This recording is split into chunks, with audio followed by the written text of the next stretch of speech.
பல சாதனைகளுக்கு சொந்தக்காரரான தோனி லக்னோ அணியுடன் மோதிய ஆட்டத்துல இன்னொரு புதிய சாதனையை படைச்சு தான் தலதான்னு மீண்டும் ஒரு முறை நிரூபிச்சிருக்காரு. நடப்பு சீசனுக்கான IPL போட்டி விறுவிறுப்பாக தொடங்கி நடந்து வந்துட்டு இருக்க நிலையில ஏப்ரல் 14 நடைபெற்ற போட்டியில சென்னை மற்றும் லக்னோ அணிகள் மோதினாங்க.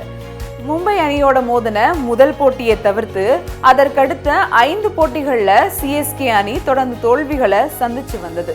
அதன் ரசிகர்களை ரொம்பவும் கவலையில ஆழ்த்தி இருந்துச்சு.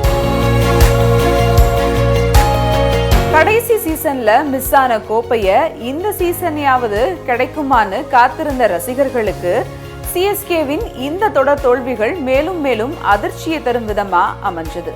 இந்த நிலையில தான் மொத்த தோல்விக்கும் சேர்த்து வச்சு லக்னோவுடன் மோதிய ஆட்டத்தின் மூலம் ஒரு அதிரடி வெற்றியை CSK தந்திருக்கு. இந்த சீசன்ல CSK பெறும் 2வது வெற்றியாகும். இதுவரையிலான 7 போட்டிகள்ல முதல் 5 போட்டிகளுக்கு ருதுராஜ் கேப்டனாக செயல்பட்ட நிலையில காயம் காரணமா அவர் தொடர்ல இருந்து விலகிட்டாரு. இதை தொடர்ந்து கடைசி 2 போட்டிகளும் தோனி தலைமையிலான கேப்டன்சியில தான் நடந்து முடிஞ்சிருக்கு. இந்த நிலையில லக்னோ அணியுடனான போட்டி மூலமா IPL 11 வருடங்களா முறியடிக்கப்படாம இருந்த சாதனையை கேப்டன் தோனி முறியடிச்சிருக்காரு. இந்த போட்டியில 11 பந்துகளுக்கு 4 பவுண்டரி, ஒரு சிக்ஸர்னு 26 ரன்களை சேர்த்து ஆட்ட நாயகனா தோனி தேர்ந்தெடுக்கப்பட்டிருந்தார். இதன் மூலம் IPL அதிக வயதில் ஆட்ட நாயகனாக தேர்ந்தெடுக்கப்பட்ட கிரிக்கெட் வீரர் என்ற சாதனையை தோனி படைச்சிருக்காரு.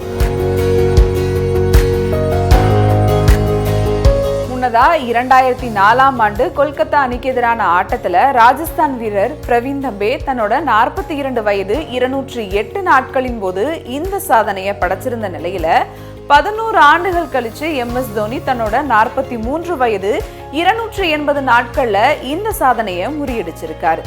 அதே போல இந்த போட்டியில தோனி 17வது முறையா ஆட்ட நாயகனா தேர்ந்தெடுக்கப்பட்டிருப்பதும் அவரது ரசிகர்களை குஷியில ஆழ்த்தி இருக்கு.